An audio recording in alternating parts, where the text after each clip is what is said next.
¿Qué es el infierno? Es una buena pregunta. Según muchas religiones, es el lugar donde después de la muerte las almas de los pecadores son torturadas eternamente.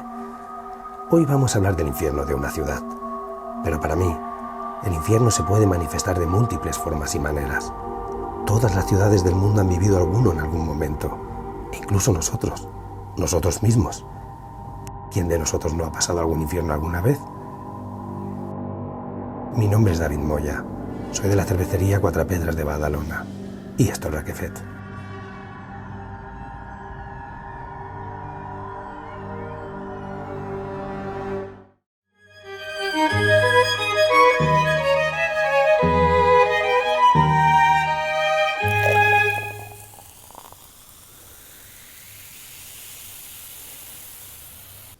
Buenas. Para la historia de hoy nos vamos a adentrar por un sendero más oscuro de la historia. Hoy os voy a hablar de Inglaterra.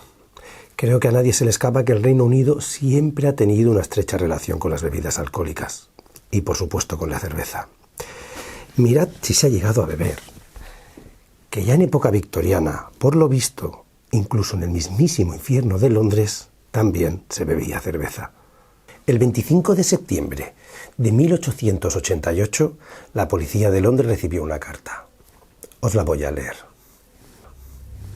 Querido jefe, sigo oyendo que la policía me ha cogido, pero no me echarán aún el guante. Me río cuando parecen tan inteligentes hablando de estar sobre la pista correcta. Esa broma del delantal de cuero me provoca verdaderas carcajadas. No soporto a cierto tipo de mujeres y no pararé de rajarlas hasta que me harte. El último fue un buen trabajo. No le di tiempo a la señorita ni de chillar. ¿Cómo van a atraparme ahora? Adoro mi trabajo y quiero comenzar de nuevo. Pronto sabrá de mí y de mis divertidos jueguecitos. Guardé algo del rojo líquido de mi último trabajo en una botella de cerveza de jengibre para escribirle, pero se puso tan espesa como la cola y no la pude usar. La tinta roja servirá igual, espero. En el próximo trabajo que haga, voy a cortar las orejas de la muchacha y os la enviaré a los oficiales de policía solo para reírme. ¿No le gustaría? Guarde esta carta hasta que realice otro trabajito. Entonces distribúyala. Mi cuchillo es tan bonito y afilado que quiero seguir trabajando si tengo la oportunidad. Buena suerte. Postdata. No parecía apropiado enviar todo esto antes de quitarme toda la tinta roja de las manos. Maldita sea. No ha habido suerte.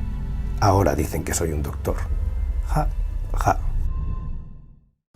Lo que está diciendo en esta carta es que parte de la sangre de su última víctima la metió dentro de una botella de cerveza de jengibre vacía para utilizarla como tinta para escribir estas líneas. Pero se quedó hecha un pegote, como la cola, y no la pudo usar. Así que utilizó tinta roja en su lugar. Pues bien, la identidad de este psicópata nunca llegó a ser descubierta, entre otras muchísimas cosas, porque firmó con un seudónimo. De hecho, hasta esta carta, la policía le denominaba el asesino del delantal de cuero, basándose en una suposición de que el homicida se trataba de un carnicero local. Este mote parece ser que a nuestro personaje le provocaba risa, así que decidió nombrarse a sí mismo por primera vez. Seguro que ya lo estáis imaginando, Jack el Destripador. Sobre su identidad no sabemos absolutamente nada. No sabemos si fue un hombre o una mujer, si fue una persona o fueron varias. Se han investigado a más de 300 sospechosos y obviamente se han generado todo tipo de teorías sobre cuál es la identidad de esa persona que mató a esas mujeres en el barrio de Whitechapel de Londres. Desde el médico de la familia real, pasando por Vincent Van Gogh, quien afirma que ha dejado pistas en sus obras, o incluso Arthur Conan Doyle, el autor de las novelas de Sherlock Holmes, quien voluntariamente colaboró con la policía en la investigación de los casos en su momento. Quienquiera que fuera Jack el Destripador, supuestamente envió más de 100 cartas a la policía y a los periódicos, pero de todas ellas destacan 3, que son las más famosas, porque son las que más se acercan a su autoría. Todas ellas están escritas con un tono de humor, de reto e impertinencia constante, con una escritura densa, con trazos fuertes y en color rojo, emulando la sangre. La primera es Querido jefe, que es la que os he leído. En ella amenaza con cortar las orejas de su próxima víctima, y cuando se encontró el cuerpo de Catherine Eddowes, le faltaba una oreja. Otra es la postal de South Yaki, que fue recibida el 1 de octubre de ese fatídico 1888. Y por último, La más famosa de todas es la que más se le atribuye al asesino tras haber sido estudiada incluso por grafopsicólogos. Se conoce como Desde el infierno, que es tal y como se dirige el asesino a la policía al principio del texto. Esta carta vino acompañada con medio riñón, que posteriormente fue probado que realmente pertenecía a una de las víctimas. Tal y como escribe el autor en las líneas, la otra mitad se la había comido él mismo. Pero insisto, sobre su identidad no sabemos nada. En cambio, en cuanto a sus gustos a la hora de beber, esa carta, con esa botella de cerveza de jengibre, nos deja una pista firme. También podríamos apuntar a un testimonio, a la declaración de Mary Ann Cox, quien afirmó haber visto a Mary Jane Kelly la noche que fue asesinada, alrededor de las 11:45 de la noche, acompañada con un hombre robusto y corpulento y con sombrero, entrando en una habitación que tenía alquilada la muchacha en la calle Miller's Court.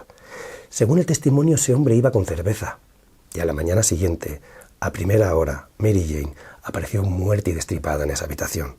Así que nos invita a pensar que posiblemente ese hombre que iba con ella, que llevaba ese sombrero y que iba con cerveza, fuera Jack.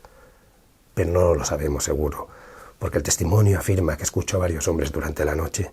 En cambio, lo que sí que sabemos es que esas cervezas fueron las últimas que bebió la pobre de Mary. Ese fue el último asesinato de Jack, pero al mismo tiempo fue el más espeluznante de todos. No voy a proponer un brindis por Jack, pero si bebes una cerveza el día que veas este vídeo, te propongo un brindis por Inglaterra, por sus cervezas y porque sigan disfrutando de ellas de la misma forma que han hecho siempre. Hasta el próximo vídeo. En el próximo vídeo viajaremos a otro infierno, mucho más cercano en el tiempo, a la Guerra del Pacífico, y hablaremos de un hombre y una misión.